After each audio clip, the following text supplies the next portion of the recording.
from the station that's on your side. This is Channel 7 News Daybreak. Welcome back into Channel 7 Daybreak. Today is Wellness Wednesday, and Dr. David Gerson joins us now to discuss seasonal allergies. And Dr. Gerson, it's cold right now, so we're getting ahead of this, which is the right cold. thing to do. And it's something you all preach every time. We talk about this every year. If you're trying to address seasonal allergies in the spring, it's probably too late. So tell us a little about what you guys are anticipating. We're in one of the worst allergy states in the entire country. I know it's probably something you get asked about every year. Yeah, in fact, last year, and we're not even recording it this year because, of COVID. There are other things they're recording. But last year was probably one of the worst allergy seasons we had on record in 10 years. Wow. And I don't have any expectation for it to be any different this year. The one little wrench that gets thrown into that is everyone's worried about, oh, my God, is this COVID? And most of the time it's not. But, from what you said earlier, it's exactly right as far as when to prepare. I generally tell my patients, believe it or not, January 15 is a good time to start pre-treating for oak allergy. And people are looking up in the sky and going, my oaks are bare and naked. But this is when they start to pollinate. This is when they're start throwing out their pollen. And so if you get on board 2 or 3 weeks before we anticipate that big load coming on, your body will already kind of be prepared, because it's always about, with allergies, it's always about playing catch up if you don't use those medications in time. And so this is the perfect time, even though it's going to be 15 degrees out at the end of the week. This is the perfect get started on your medications. Absolutely. Okay, so what are some of those medications? I know it differs for everybody, but so much available over the counter these days. Yeah.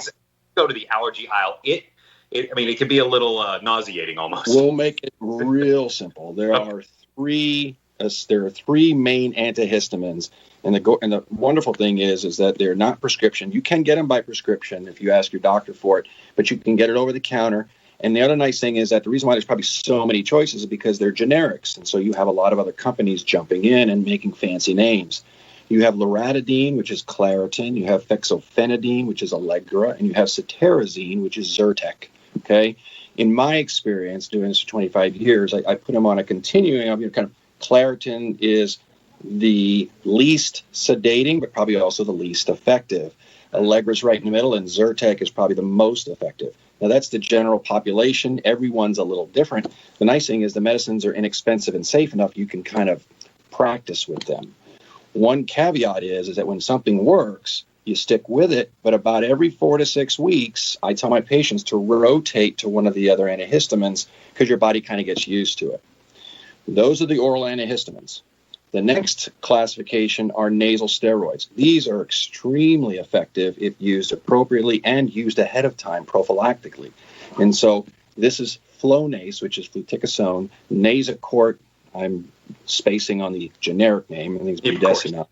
So there's Flonase, Nasacort. I think there's Rhinax. There is a nasal steroid. You want to stay away from the nasal decongestants, nasal drying agents. These are things like Afrin, because these will give you rebound congestion. You spray them, you feel great for about 3 or 4 hours. You're like, I'm cured, but then it comes back with a vengeance. So you want to be very careful using those short-acting nasal decongestants.